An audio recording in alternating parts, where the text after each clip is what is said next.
A very special episode of the Mike Finch Show because this weekend, Mr. GM3, Gerald Meerschaert, strangled his way to a victory. Gerald, good to see you, brother. Thank you for coming on.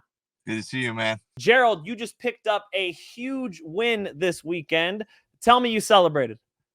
Yeah. Oh, yeah. I celebrated by getting up at 5 a.m. to catch an early flight home. And yeah, then I came home to see the family, just kind of relaxed. Nice, man. I like it. I like it. You're the family type of guy. You're not going to stick around in San Diego with all those savages, huh? You just got right out of there. Fair enough. Fair enough. I understand.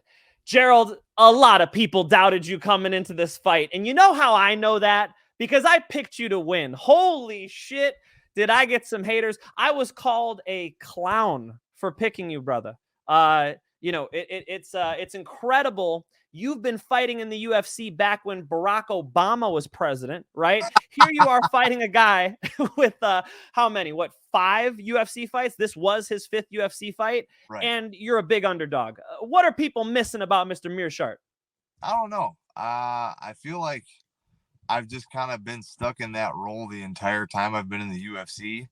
And I don't know. I'm in pretty good shape.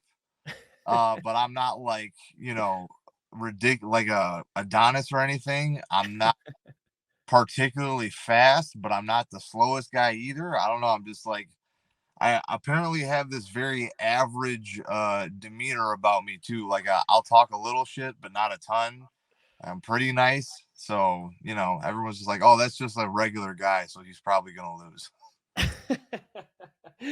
That's crazy to me, man, because again, it was only Bruno Silva's 5th UFC fight. I think a lot of people were really high on that, that performance he had in his last fight. And of course, Alex Pereira now getting the title shot. We'll talk about that in a second. Let's talk about this fight.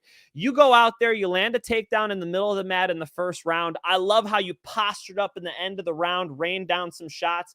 After that first round, did you feel like there was any threat anymore? Because it seemed like Bruno Silva had played his cards. He showed you what he was going to throw. And to me, it just looked like you saw everything coming on Saturday night. Yeah, I mean, he was definitely still a threat, right? Like he caught me even in the second round. True. With some shots where I was like slipping and evading, and a couple times I pulled a little too much when I could have moved my feet. And nothing that had me like severely rocked, but I felt it, right? Like, anytime you slip up, especially with 4-ounce gloves with a guy that can crack like that, you can be in danger. So it was very I probably looked so on because it was very apparent to me that, until I got him out of there, I was in fact in some danger, even though I was controlling the action. But that takedown certainly helped. I think it kept him very tentative about coming in because after that, I was half expecting him to blitz in. But I think he was so surprised that when I did time his takedown, when he got, the other shots were kind of like half-hearted efforts on my part where it was like, okay, if I get in on him deep, then like I'll go for it. But if I don't feel it's going to be easy, I'm just going to let him burn himself out by like spazzing out and reacting to defense so I can come back up and keep hitting. But he never charged in and got close enough for me to take him down again or to time the shot quite like that. And I think that's what kind of let me pepper him from the outside and ultimately left to his downfall. You kicked him a lot, man. You were really letting your legs go in this fight. And it's something I said in the breakdown that I posted that I appreciate you sharing, which is, against Alex Pereira, he doesn't have to be worried about being taken down. He looked good going toe-to-toe with Alex Pereira. Against you, there's the threat of the takedown that keeps him off balance. Talk about letting your legs go in this fight, man. It seemed like some of those body kicks affected him. And let me mix that in with your training because I know you're sparring with Ong Lang Song. I know you're over there in Florida now. What kind of a difference did that make on Saturday? I mean, the training definitely helped. It's always good to get bigger bodies. And like, the kicks is something I've had a really good left leg, high, low, and middle for a while. I use it a lot against Muradov. I hit him low, I hit him high, I hit him to the body. But just having the bigger bodies to go with guys like Ung and everybody else there, it allowed me to get my timing down and my space and my speed more for big guys. You know what I mean? It's just a different feel. But again, once the threat of the takedown isn't there, then it's like, well, now you got to strike. And most guys would figure, like a lot of grapplers in general, wrestlers especially, it's going to be boxing and wrestling. Well, I'm unique in the sense that I like to grapple. I'm not exactly a wrestler. I'm not exactly a BJJ guy. I'm kind of more of like just a grappler. You know what I mean? But if the threat of the take, if you're not going to let me take you down and you're going to stay way far away, you're not safe because I got really, really good kicks. You know what I mean? And I kick really hard. My one UFC I can knockout see is my, that. yeah. Ask any of my training partners when I really want to hurt someone, I can drop guys with really thick shin guards on. So he was definitely feeling them. And a couple, I kick hard enough that my shin's even a little sore still today because, there's a couple of times where he was blocking it good with his forearms, but I just didn't care because I was like, look, I'll either break your arms or I'm going to smash them so hard that you can't. This is another thing. Probably couldn't throw back that much because I was kicking his arm so hard. You know what I mean? Makes All the sense. acid building up and all the bruising, like, got to be hard to throw your cross after that. Right, because he has to block all your heavy shins coming in. That makes sense. When I'm watching this fight, I'm looking at the second round, right? And I see you walk him down to the fence. And here I'm thinking, okay, GM3 is going to fake the level change, throw a shot, and then hit that double leg because you were actually faking and trying to keep him off balance the whole fight. So I thought, here comes the double leg against the fence. To my surprise, you back up and you took the center again. Do you remember that moment? And what about the game plan made you want to fight him in the center of the cage instead of trying to press him into the fence Khabib style? So the whole thing was like, I could see he was getting tired. I was having success on the outside. You know what I mean? If it ain't, Yeah. Yeah. why would I, not that obviously ultimately I finished him with a submission, but what led to that was my striking. And if you're peppering a guy on the outside like that, especially when guys back up against the fence, you got to be pretty slick on the fence, and the guy's got to like kind of move with you for you to take him down successfully. So like Habib would be more of an outlier where he's going to keep working no matter what to get that takedown. But in the process, you expend a lot of energy, and it's no secret, what someone like that's going to do. He ultimately like just wants to take down, whereas like I was comfortable on my feet in this case. So my whole thing was, all right, I pressured you back. I know you respect my striking because you didn't want to stand in the pocket and bang with me. And as soon as I started getting closer, I saw him start to settle in like he was going to go for something big. He was waiting for me to shoot at that point.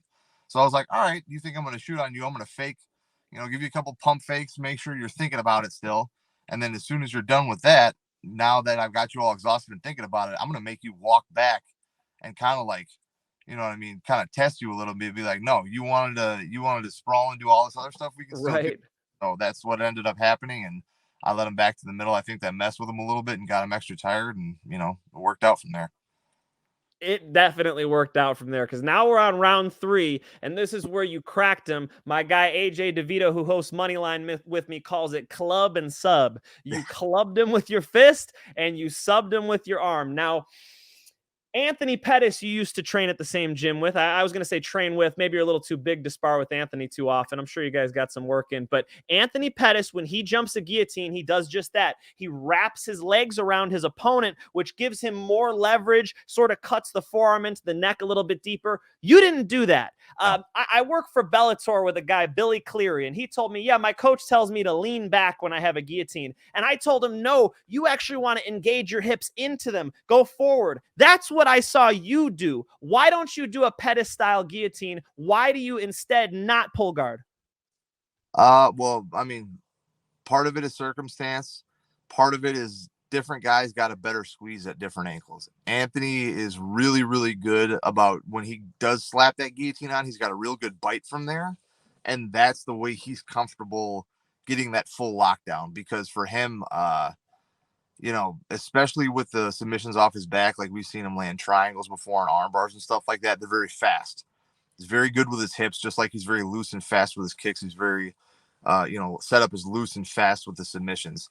For me, I, especially the guillotine, I always like being on top, right? So I know that if I wrap my legs up on you and it does slip out because we were really sweaty and slippery, that could lead you to like being on top of me. And now I did all that work and you're in my full guard, which is, for me, that's not the worst case scenario, but why not be on top? You know what I'm saying? Right. So my whole thing was stay up, keep my hips to the outside, opposite the head, so I can always have my outside leg, to go over the top or be outside of him. And that way, if he does roll like he did, I can either reverse him, tip him and get back on top. I can sit to the side and go for an anaconda, or like in the fight, he rolls, I just follow up and I keep scooting my hips in because I want to pressure forward with my hips, because if you pop out, I follow on top, and I'm curling your neck in because of the forward pressure, which is ultimately going to make, the choke go deeper. Well, there it exactly is. So would you say it is incorrect to say you should lean back on a guillotine? You're engaging your hips forward. I wouldn't say it's incorrect. It's just different, right? The main part of that is, as long as you have the armpit like at the base of the neck, then you're okay, as long as you're not going to slip off. But there again, the idea with leaning back would be that you have the legs locked around, like, probably around the waist. Your armpit most likely like at the base of the neck, or at least, at the bottom of the head. Lean back like that to put pressure on the back of the head to curl it to get that choke. Got it. Guy is like short and stubby and doesn't have much of a neck, or like his neck is the same width of his head or something, it might slide off when you do that. Whereas if you drive in and stay up, there's less likelihood of that happening. But that doesn't mean it's wrong. It's just a different way to finish it. I prefer top, but you could make an argument that it could be more secure the other way because you have them locked up with all your appendages. The trade-off is I might have them as traditionally secure by not having my legs wrapped up, but I know I'm going to stay on top.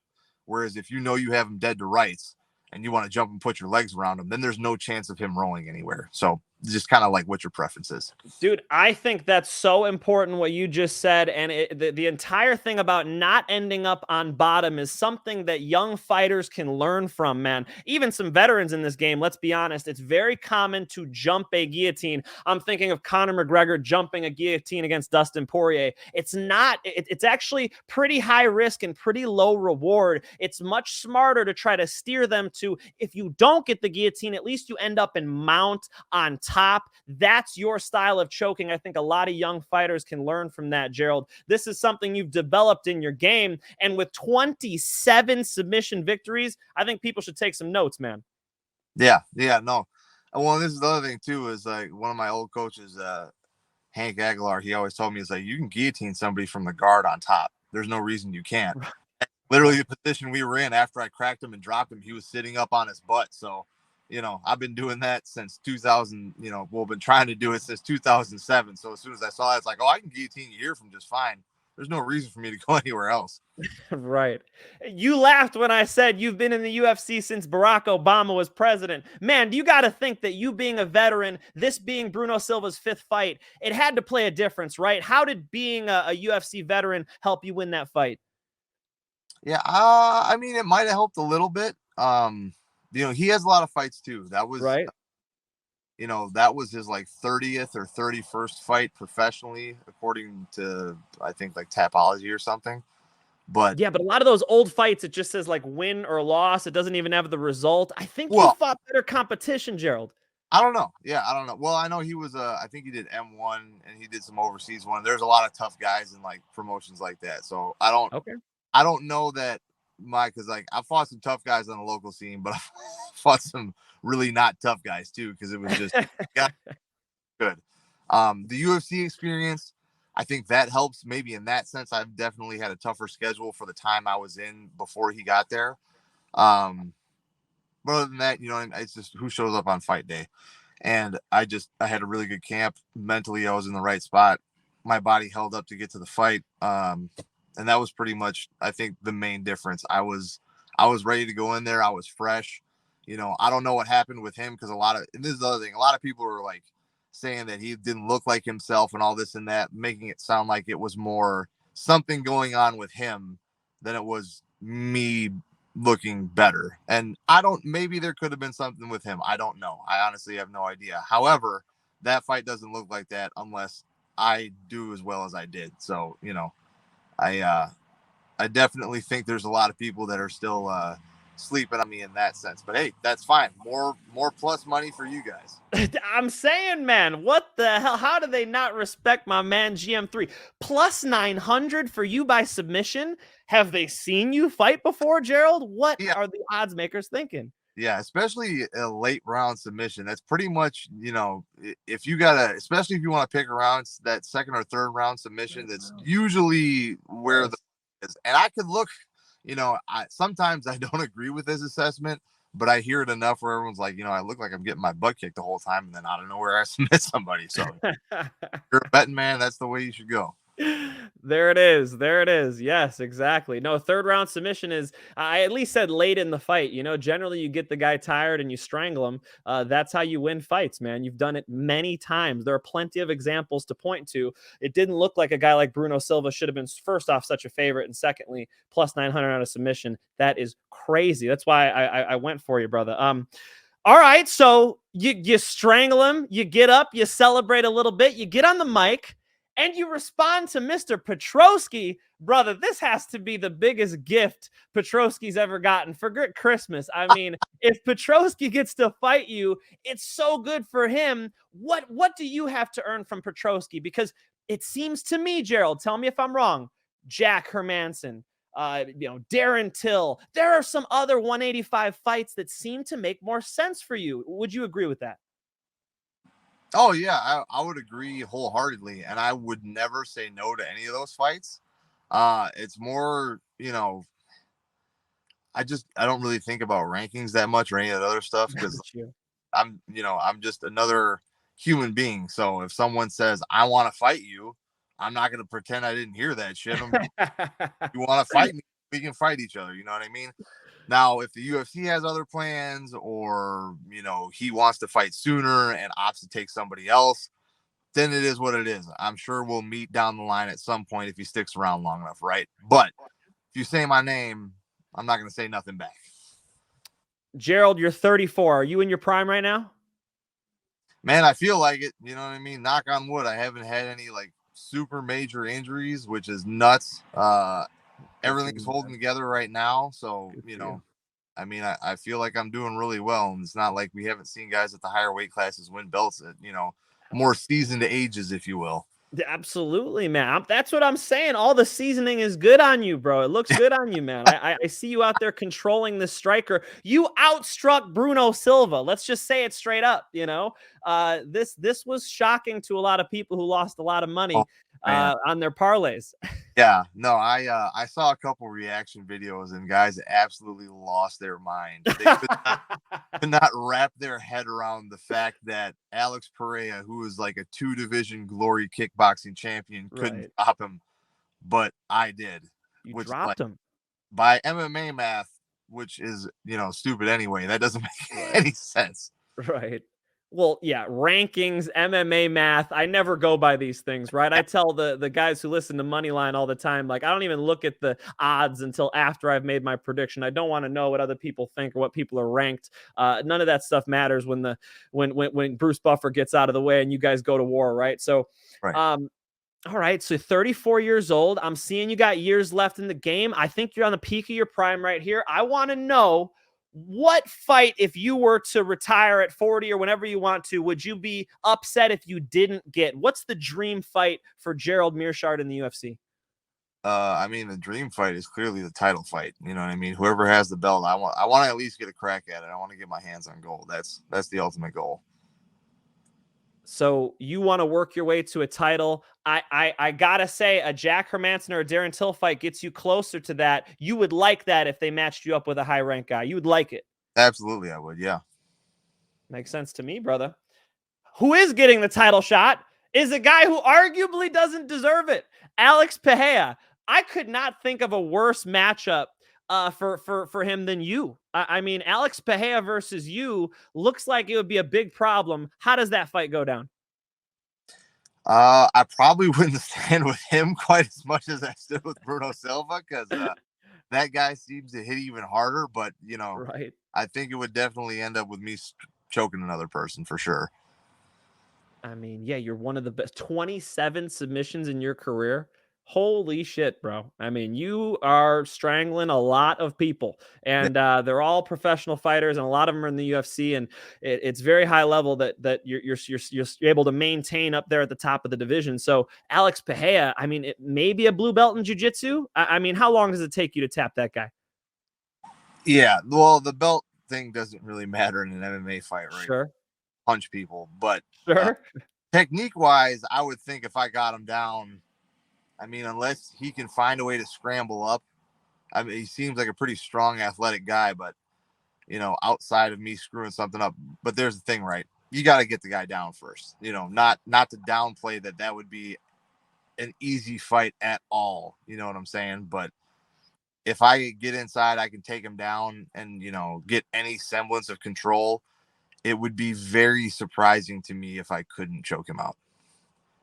It would be very surprising to me as well. I think a nice rear naked choke on that one, Gerald. That's one of your specialties as well. He is getting the title shot, though. Give me your thoughts on it. Alex Pereira versus Israel Adesanya. What does that look like in their rematch?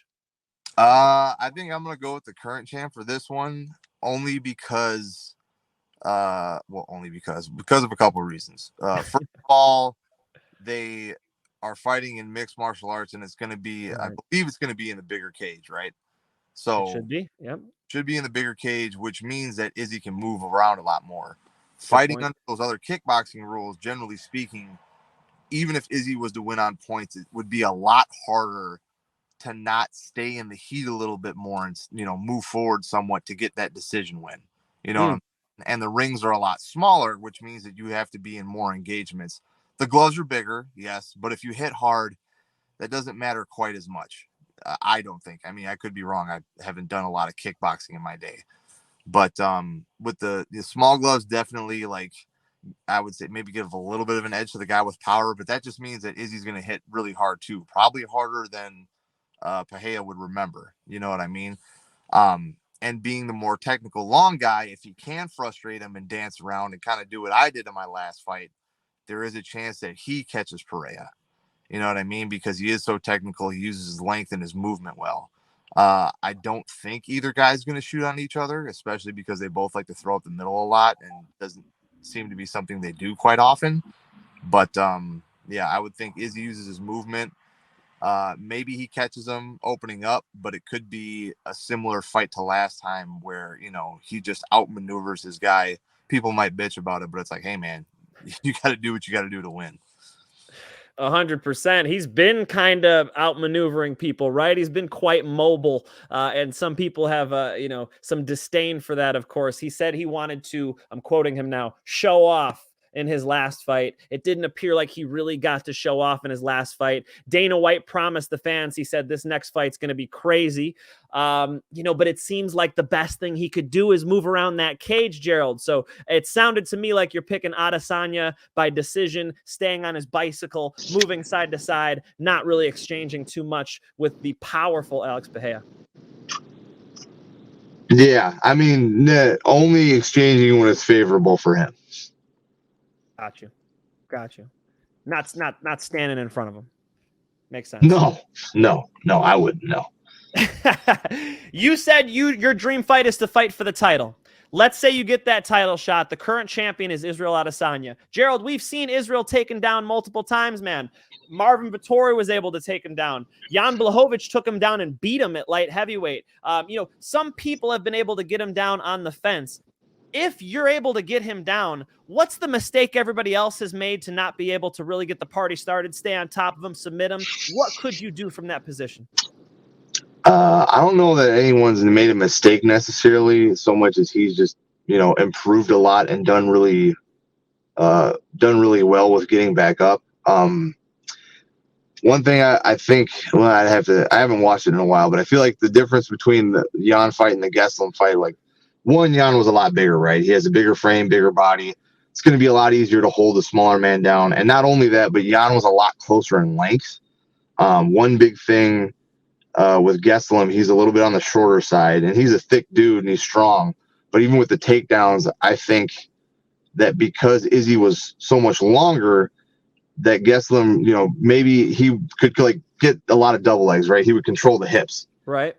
But he couldn't get to the upper body soon enough to pin Adesanya's back to the cage. And if he did, he usually got reversed, or, all Izzy's got to do is kick off the hips or get some elevators in and just move him enough that he can start to sit up and get height.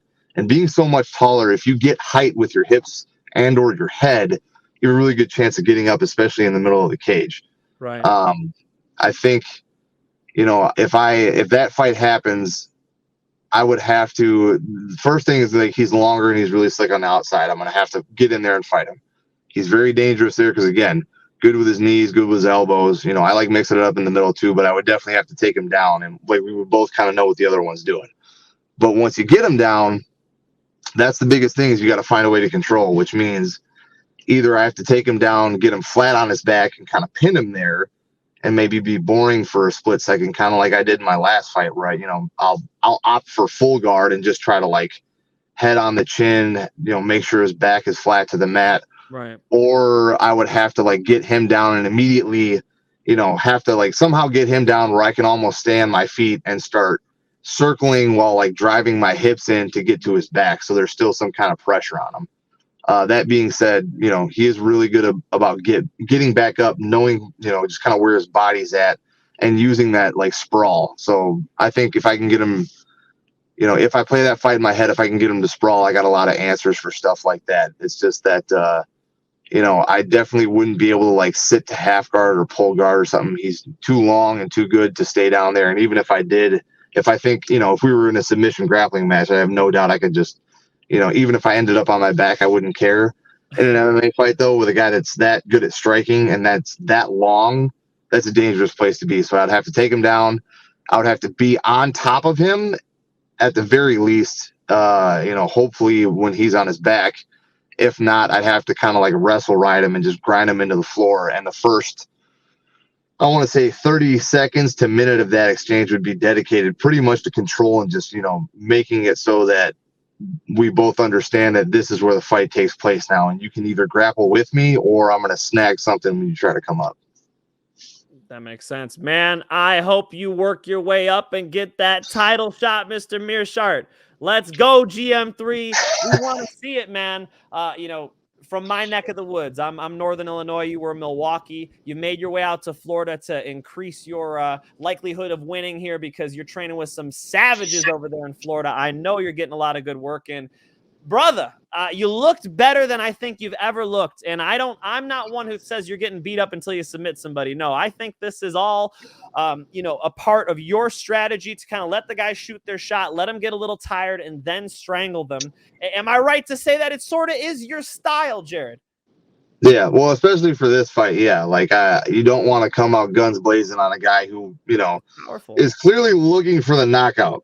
You know what I mean? And not that I doubted his cardio at all, but I knew that if I could get his timing, I was going to be fresh. And even if he had the same amount of energy as I did, I was going to find a way to like out technique him and get to a spot where I could finish.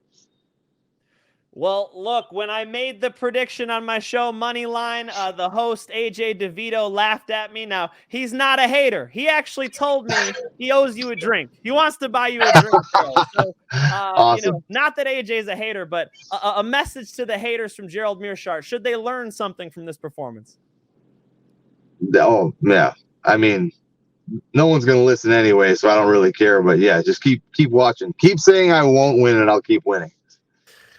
I love it, brother. You are invited, of course, to come on our show. We've got Moneyline every Thursday at 5 p.m. over here, 7 p.m. by you in the Midwest. Gerald, I could not be more grateful for the time today. Thank you so much, brother. I appreciate you. My man, there he is, ladies and gentlemen. One of the UFC's best middleweights. Don't sleep on him. GM3, Gerald Meerschaert.